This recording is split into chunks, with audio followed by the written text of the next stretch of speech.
বনি ইসরাইলের 3 ব্যক্তির এই ঘটনা থেকে তারা আশা করি শিক্ষা নিয়ে বাড়ি যাবে। আল্লাহর নবী বনি ইসরাইলের 3 ব্যক্তির ঘটনা উল্লেখ করলেন। গলার আওয়াজ বড় করে বলেন তো কয়জন ব্যক্তি? এক ব্যক্তির সমস্যা হলো কুষ্ঠ রোগী। কি রোগী? আরেক ব্যক্তি 2 নাম্বার ব্যক্তি, তার সমস্যা হলো টাকলা, মাথায় কোনো চুল। 3 নাম্বার আরেক ব্যক্তি হলো অন্ধ, চোখে দেখে না। তাহলে কয়জন ব্যক্তির কথা বললাম? দেখি তো কি মনে রেখেছেন। 1 নাম্বার ব্যক্তি কি সমস্যা? কুষ্ঠ রোগী। 2 নাম্বার ব্যক্তি টাকলা। 3 নাম্বার ব্যক্তি অন্ধ। এই 3 জন ব্যক্তি, বনি ইসরাইলের এই 3 জন ব্যক্তিকে আল্লাহ তাআলা পরীক্ষা করতে চাইলেন। ফেরেশতাদেরকে মানুষের সুরত দিয়ে তাদের কাছে পাঠালেন। তিনি এসে বললেন, প্রথমে কুষ্ঠ রোগীর কাছে এসে বললেন, আল্লাহর বান্দা, তোমার সবচাইতে পছন্দের বিষয় বা পছন্দের বস্তু কি? সে তখন বলল, সুন্দর চামড়া আর সুন্দর রং। কারণ আমার তো কুষ্ঠ রোগ, এই কারণে মানুষ আমাকে পছন্দ করে না। যদি আমার চামড়া সুন্দর হতো, যদি আমার চেহারা সুরত ভালো হতো, কুষ্ঠ রোগ না থাকতো, তাহলে আমি বড় আনন্দিত হতাম। এই কথা শুনে ফেরেশতা তার গায়ের মধ্যে হাত বুলায় দিলেন। তার গায়ে যখন তিনি হাত মুছে দিলেন, আল্লাহ তার পদ্ধতি ব্যবস্থাপনায় সেই কুষ্ঠ রোগের রোগ ভালো করে দিলেন। ফেরেশতা বললেন, তোমার কাছে সবচেয়ে পছন্দের মাল কি, পছন্দের সম্পদ কি? সে বলল, উট। ফেরেশতা তাকে 10 মাসের গর্ভবতী একটা উটনি দিলেন, দিয়ে বললেন, এটা তোমার। আমি দোয়া করছি আল্লাহ তোমার এই সম্পদে, তোমার এই উটনি দিয়ে তোমার সম্পদে বরকত বাড়িয়ে দেন। এই কথা বলে ফেরেশতা চলে গেলেন দ্বিতীয় ব্যক্তির কাছে। দ্বিতীয় ব্যক্তির সমস্যা কি? টাকলা, মাথায় কোনো চুল।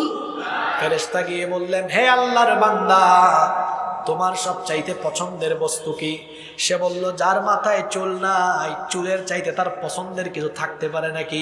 আমি ঘর থেকে বের হইলে মানুষ আমাকে টাকলা বলে, আমার যদি মাথায় চুল গজাতো, চুল থাকতো, আমি বড় খুশি হতাম। ফেরেশতা তার মাথায় হাত বুলাইয়া দিলেন, আল্লাহ তার মাথায় চুল গজাইয়া দিলেন। এবার ফেরেশতা বললেন, তোমার সবচেয়ে পছন্দের মাল কি? এবার ওই ব্যক্তি বলল, গাভী, গরু।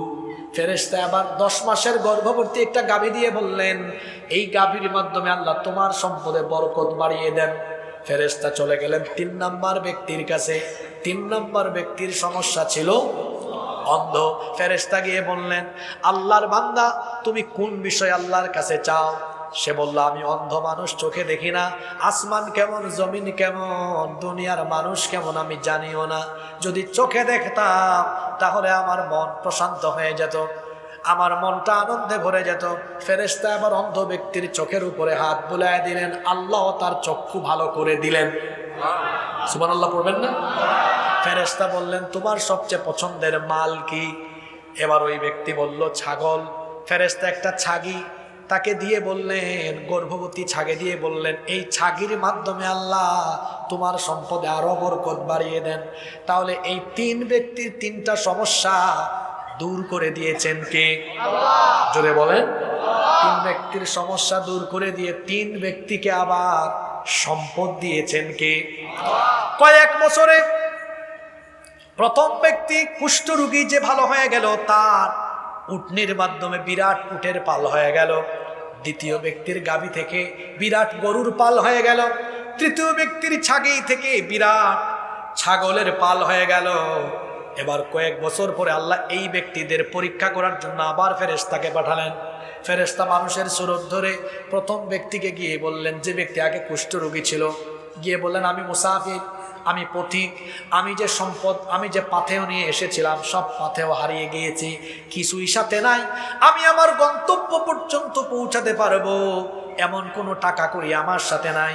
তোমার তো দেখতেছি অনেক উট, তোমার এই বিরাট উটের পাল থেকে দয়া করে একটা উট আমাকে দান করে দাও।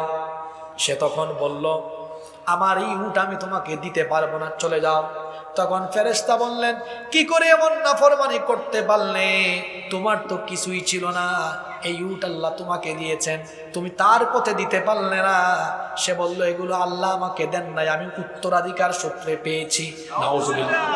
ফেরেশতা তখন বললেন, হে নাফরমান বান্দা, তুমি আমাকে চিনো না?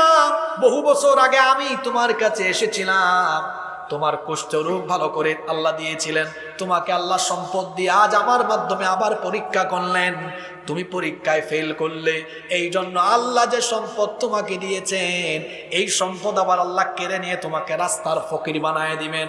বলেন তো সম্পদশালী ব্যক্তিকে সকালবেলার ধনীকে সন্ধ্যাবেলা ফকির বানাতে পারেন কে?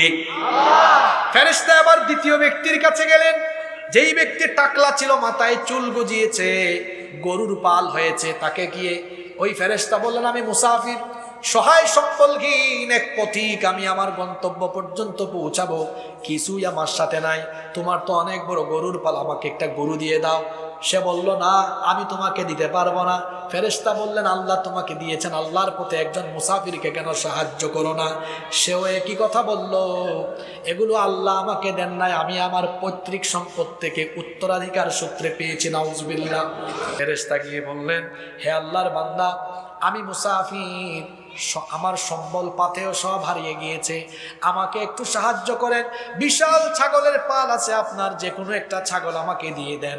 ওই ব্যক্তি তখন বললেন, আসলে আমার এক সময় কিছুই ছিল না, আমি অন্ধ ছিলাম, আল্লাহ আমার চোখের আলো দিয়েছেন, সম্পদও ছিল না, আল্লাহ আমাকে সম্পদ দিয়েছেন, এই সম্পদের আসল মালিক আমি নয়, সম্পদের মালিক আল্লাহ, সুতরাং তুমিও মুসাফির, আল্লাহর ওয়াস্তে চেয়েছো, একটা কেন, ছাগলের পাল দেখো, দেখার পরে যতটাই ইচ্ছা চয়েস হয়, আল্লাহর দেওয়া সম্পদ থেকে তুমি আল্লাহর ওয়াস্তে এখান থেকে নিয়ে যাও।